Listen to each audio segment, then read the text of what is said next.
What's good, everybody? Welcome to Cream Reviews and welcome to the inaugural edition, the first ever, the pilot, if you will, episode of Cream's Retro Reviews, where I review old wrestling, put it under a microscope, and let you know what I think with the hindsight of current day. As of this recording, we are less than 24 hours away from the 2022 Royal Rumble. So I thought, what better way to celebrate Royal Rumble season and kick off the inaugural episode of the Retro Review than to review something that's not that retro at all, last year's Royal Rumble, the 2021 Royal Rumble. And the takeaway that I got from the show, rewatching it again, is, my goodness, what difference a year makes. We're going to get into it. But first, that's my thing. Before we do, just a quick bit of business. Hey, hit that like button. Subscribe to the channel for more great content in the future. Check out the main channel, Travo and Cream Pro Wrestling Podcast. Link in the description. We have lots of great content there. Go check us out. Just a quick caveat before we dive into the show. I will not be covering beat for beat the pre-show matchup, which was a match for the Women's Tag Team Championships. But later on, it does get recapped, so that will be part of the review. But we're going to start with the main card, and it kicked off with a video package recapping the Drew McIntyre and Goldberg feud. Of course, we have Drew McIntyre versus Goldberg for the WWE Championship. Just 1 year ago, Drew McIntyre was WWE Champion. It feels like it was so much longer ago than that. But it was a quick match. It was what you would expect from these guys. Lots of hard-hitting action. Goldberg, late in his career here, he likes to really just get it over with, just put it all out there. Spears through the barricade. Goldberg kicked out of a Claymore, burying it. Not the most buried finisher in wrestling, though. That belongs to the Crossroads. But Drew hits a second Claymore after kicking out of a spear, kicking out of being speared through the barricade. It was just your standard Goldberg match in 2021. And Drew McIntyre picked up the win with the Claymore, and he shook Goldberg's hand, sign of respect, at the end of the match. Man, little did we know that Drew McIntyre was getting ready to lose the WWE Championship to The Miz. But more on The Miz here in a little bit. Next up, we had another match for the SmackDown Women's Championship. Sasha Banks, the champion, versus Carmella with Reginald. Does anyone remember that Reginald used to be with Carmella? It feels so long ago. Again, just 1 year ago, 1 calendar year at time of recording. And there's all these different things, not just in WWE, in the world of wrestling. Again, more on that later, but this was a pretty good women's match. In my humble opinion, Carmella was doing the best work of her career during this run. She was the most beautiful woman in WWE. I use high quotation marks there. And she was doing great things. Reginald was her sommelier. That's when it started to turn south. But Carmella, she had a string of title matches against Sasha Banks, who had won the belt off of Bayley in late 2020, if I recall. Like I said, the 2021 calendar year just felt so long if this was only 1 year ago. But this was a good women's match. Reggie gets thrown out for interfering. And then Sasha wins with the bank statement, as you would expect, because she was on the build-up to her big WrestleMania clash with the Women's Royal Rumble winner, but we'll get to that here in a little bit.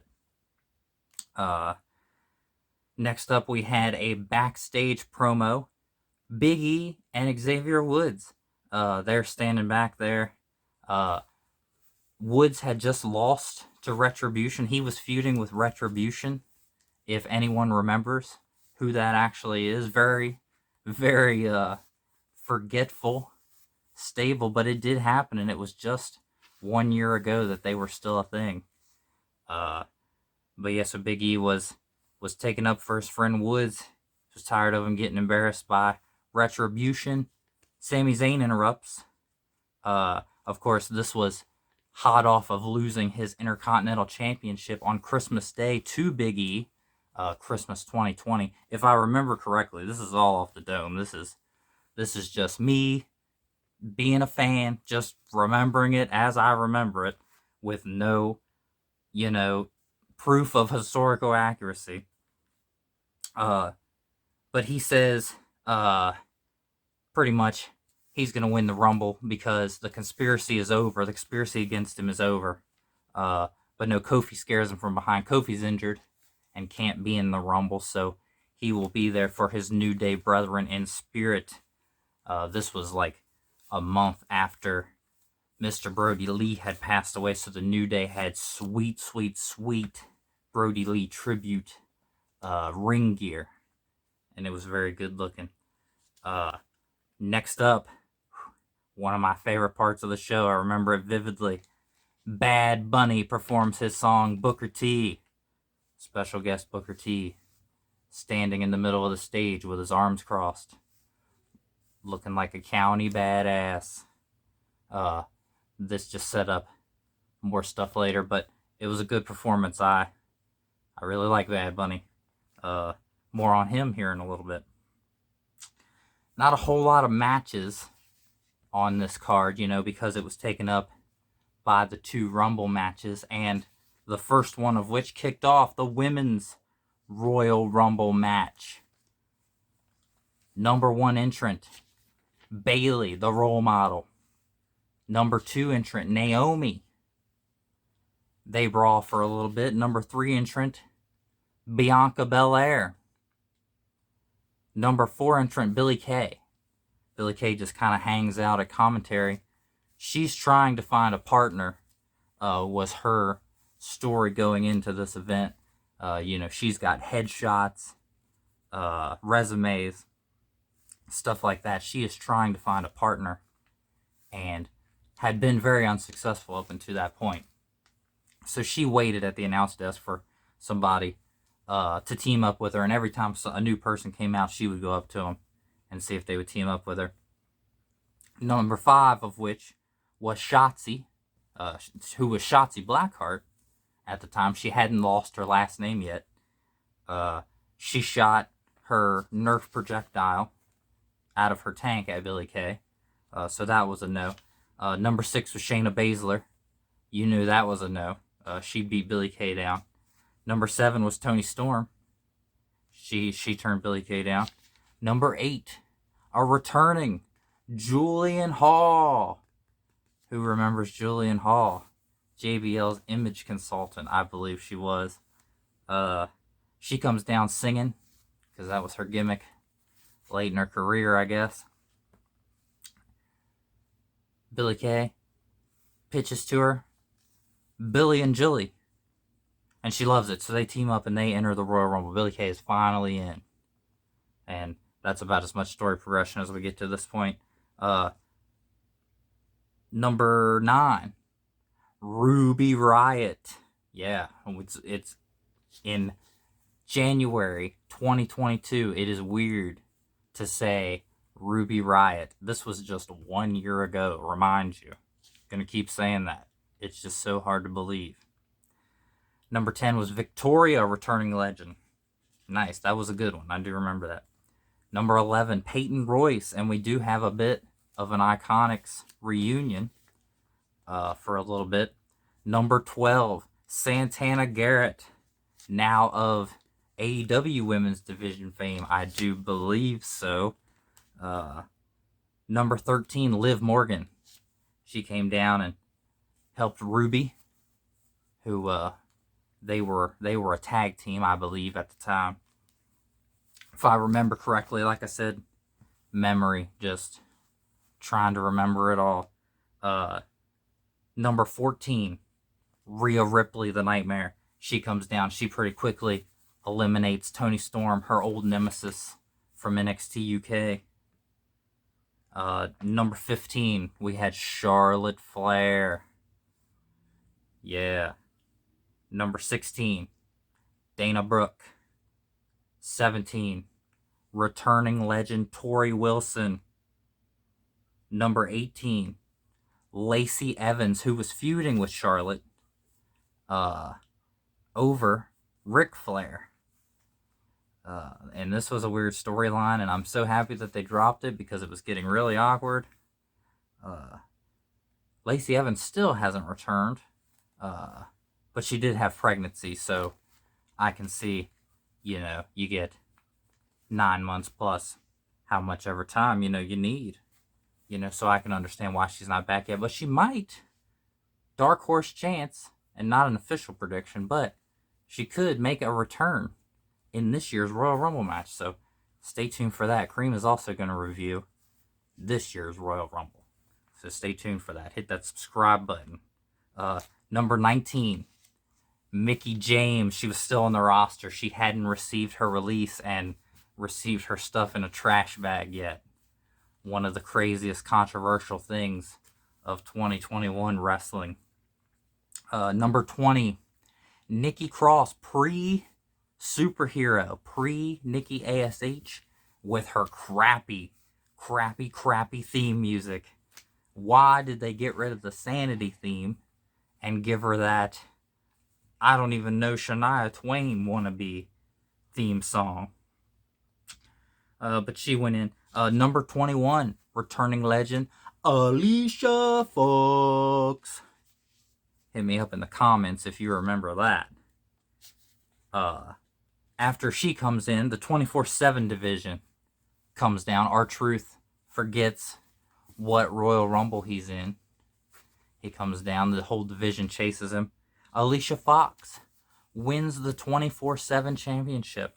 Truth wins it back shortly after, but just a neat little story, break in the action.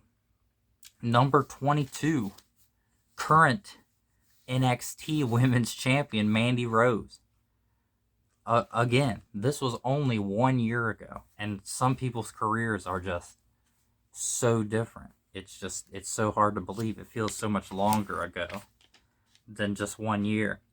Number 23, we had Dakota Kai, who I'm shocked still has not made a main roster debut. So we'll have to see about that.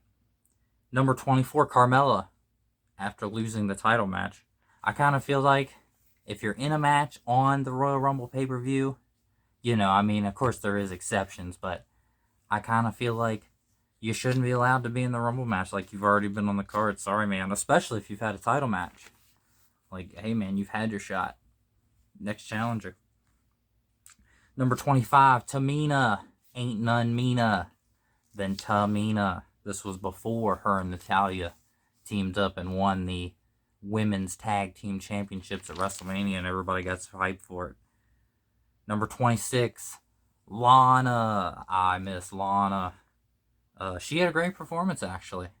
Wasn't too shabby. Number 27, Evil Alexa Bliss. And she is about to do her transformation into Fiend Alexa Bliss. Hit me up in the comments if you remember that. But she gets dumped over the top rope by Rhea Ripley, the Nightmare. Not afraid of Fiend Alexa Bliss. Number 28, Ember Moon. She straight away hits her finisher, the Eclipse, on Shayna Baszler. A lot of history there. Ember puts in a good performance too. She comes in and cleans house. Number 29, Nia Jax. Her and Shayna Baszler had just won the Women's Tag Team Championships on the pre-show. So they team up pretty quickly. start beating down people, eliminating people. And then Naya eliminates Shayna just out of nowhere. And then they still teamed up. I don't get it. I never got their partnership. But hey, it was what it was. Number 30, Natalya. Before she enters, she gets beat down on the ramp by Shayna and Naya. Eventually, it takes a whole bunch of ladies to get Nia Jax out. And we're down to 3. Charlotte Flair, Rhea Ripley, and Bianca Belair. So the two, I'm not going to say younger. I don't know how much younger. They might be younger, but I don't know how much younger they are than Charlotte.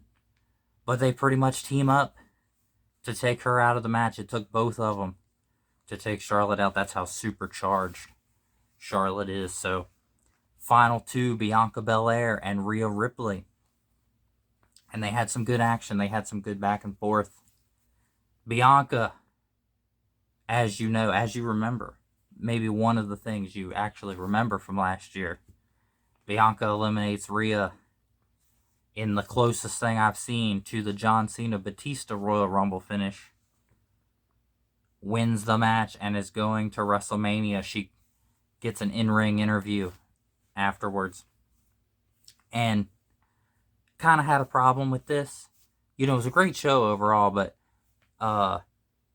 you know, wrestling being, you know, a staged product and, you know, with predetermined outcomes, I don't really like the speech, you know, hey, you can accomplish anything if you put your mind to it. Sure, Bianca worked really hard, but, you know, she knew she was going to win the Royal Rumble. So it wasn't like it was like an accomplishment. It was like she saw her name on the whiteboard. And like, I'm not saying she didn't work hard, but I don't like the, you know, inspirational, hey, I'm on top of the world, you can do anything you want to do, crying, oh my goodness, I can't believe it. I don't really like that in wrestling because it doesn't really work. It's kind of like this fantasy world that's away from real life. You know, just kind of threw me off, but was happy for Bianca. I was glad she won when she did. And she would go on to WrestleMania to win it from Sasha Banks. It was a great match. Next up, we had Miz and Morrison backstage. They knocked on Bad Bunny's door. He answers. They want to pretty much use Bad Bunny for fortune and fame. He turns them down. Miz starts talking crap about Booker T. And who ends up behind him? Booker T. Scared the dickens out of him, but didn't do anything. No violence.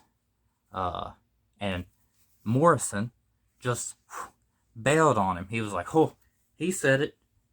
And hauled. Some friend. Next up, we had the kickoff panel. Recap the show so far and the pre-show match, which was for the Women's Tag Team Championships. As I said, it was Shayna Baszler and Nia Jax taking on the former champion Charlotte Flair and Asuka, who I believe was the Raw Women's Champion.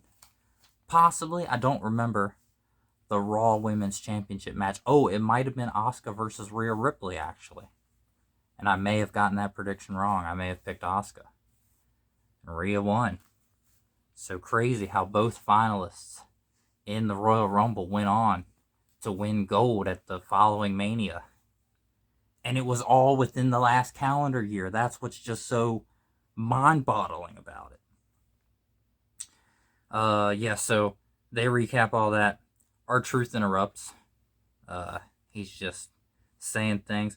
Peter Rosenberg rolls up R-Truth and wins the 24/7 championship. I don't know how long he had it. But yeah, it was a big deal at the time, I guess.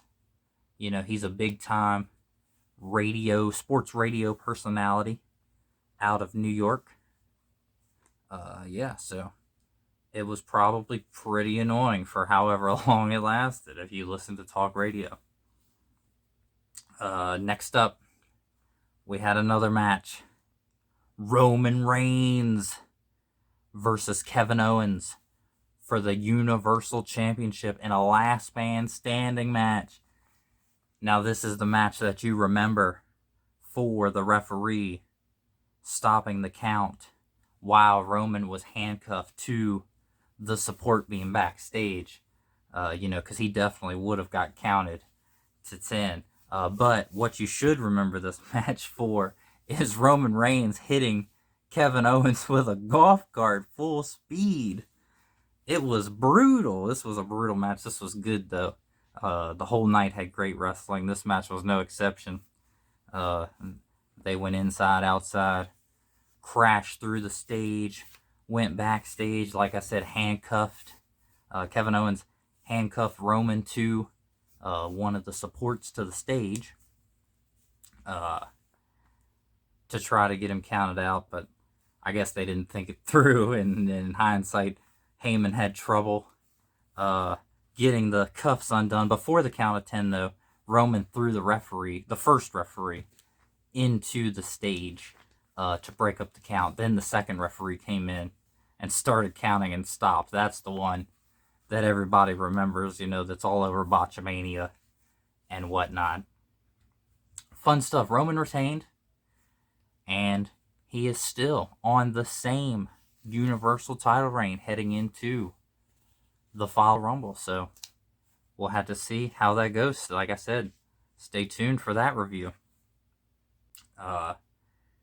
Next up, we had our main event, the Men's Royal Rumble, and this was absolutely mind-blowing.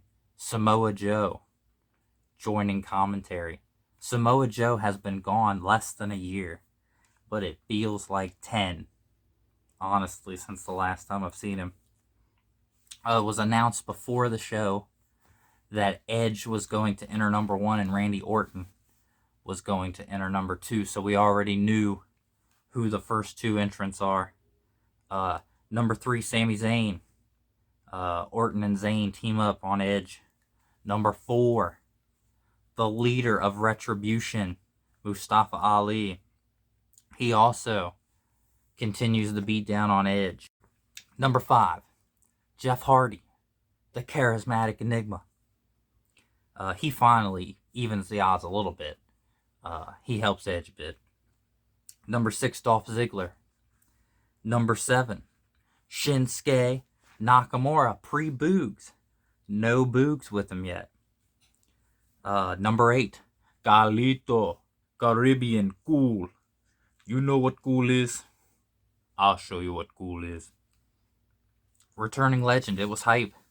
I'm sad that he didn't continue with the company and do anything. Number 9, Xavier Woods. Number 10, Big E, the Intercontinental Champion.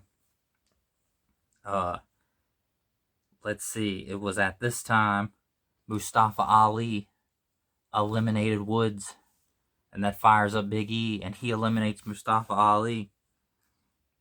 Number 11, John Morrison. Number 12, Ricochet. 13, Elias. Number 14, Damian Priest. And number 15, The Miz. When he comes out, he destroys Bad Bunny's DJ setup. Bad Bunny comes out and confronts him. Hey man, what are you doing to my boy's setup? And that's good for the pop star, coming out, sticking up for his dude. Good for him. Miz gets in the ring. Damian Priest eliminates Miz and Morrison at the same time. But we're not done. Bad Bunny gets up on the top rope, does a flying crossbody onto Miz and Morrison. And that's what started the feud. That's what led to Bad Bunny and Damian Priest versus the Miz and Morrison. It was match of the night. So Miz and Morrison eliminated. Number 16, Riddle. Number 17, Daniel Bryan. One of the last times you could call him Daniel Bryan. Number 18, Kane. And we have a Team Hell No reunion. It was nice. Kane quickly, though, turns on Daniel Bryan, chokeslams him. Number 19, King Corbin. he was still a king. He wasn't happy yet. It wasn't sad either. I mean, I guess he did go through the depression phase. Number 20. Oh, yeah. Otis. And Otis had, Miz was Mr. Money in the Bank. He had won it off of Otis previously. That didn't come into play. That's just, I forgot to mention that Miz was Mr. Money in the Bank, and later on, he did cash in on Drew McIntyre. Not on this show. Later on in the month, I believe. Number 21, Dominic Mysterio. I don't know what I have written on the notes. It's just a bunch of scribbles. Number 22, you look like Bobby Lashley. Bobby Lashley. He was the U.S. champion at the time. 23, stand back. There's a hurricane coming through. Hurricane. He gets eliminated very quickly, getting thrown over the top rope by Big E and Lashley. Number 24, returning legend, Christian. Christian was in the Royal Rumble just 1 year ago. I'll give you my thoughts a little bit on that here as we close out the match. But number 25, AJ Styles. He comes out with Omos, his personal Colossus. You know, they're feuding now. Just 1 year later. They couldn't even last a year as a unit. But every time AJ would throw someone out and they would like get caught on the apron or, you know, catch themselves, Omos would pull them off and that would eliminate him. He eliminated Big E. He eliminated Rey Mysterio. And he saved AJ a couple times. And that will come into play. Number 26. Speaking of, Rey Mysterio. 27. The Celtic Warrior, Sheamus. 28. Swiss Cyborg, Cesaro. 29. Seth freaking Rollins. And he hadn't been seen since Survivor Series. I guess he was on his maternity leave at the time. I guess this was when baby Seth and Becky was first born. And number 30. Number 30. Braun Strowman. Braun Strowman was number 30 in the Men's Royal Rumble just 1 year ago. I know I keep saying that. It's still incredibly unbelievable. It feels like all these people that are gone now and have debuted for other companies and have done other things with their lives, it feels like they've been gone so long, an eternity. The roster is completely different. It's crazy. So, early on in the match, Randy Orton and Edge had gone to the outside, but they had not eliminated each other. And Edge had put Randy through the announce table, injuring his knee. So that would come into play later. But we had the final 6. Edge, Christian, Daniel Bryan, Riddle, Seth Rollins, and Braun Strowman. Rollins eliminates Daniel Bryan, then Riddle with a Strowman assist. So we're down to 4, where we have Edge, Seth, Christian, and Strowman. Edge and Seth eliminate Christian and Strowman. So Edge and Christian were trying to get Braun over, and then Seth snuck up behind and eliminated Christian at the same time. So we were down to 2. And Edge gets the upper hand, eliminates Seth. Edge has done it, but wait! Randy Orton attacks, hits him with an RKO. It's looking bleak for Edge. He forgot that Randy was still in the match. Randy picks him up, goes to throw him out, but Edge reverses. Edge throws Randy out. Both feet hit the floor. Your winner of the 2021 Men's Royal Rumble, the Rated R Superstar Edge. And he would go on to fight Roman Reigns at WrestleMania. Granted, it wasn't in a singles match, but he did fight him for the Universal Championship. So, and that was the end of the show. The fireworks went off as Edge points to the sign as we fade to black. So I have to say, it was a great pay-per-view. You know, Royal Rumbles usually are. The Rumble matches are normally full of intrigue and fun. It was a great show. I thought it was a great show when I watched it live. Still a great show. 4 out of 5. Stay tuned for this year's Royal Rumble and more on Cream Reviews. Hit that subscribe button. Hit that like button. But hey, running a little long here, so until next time, we'll see you next time. Thanks for watching.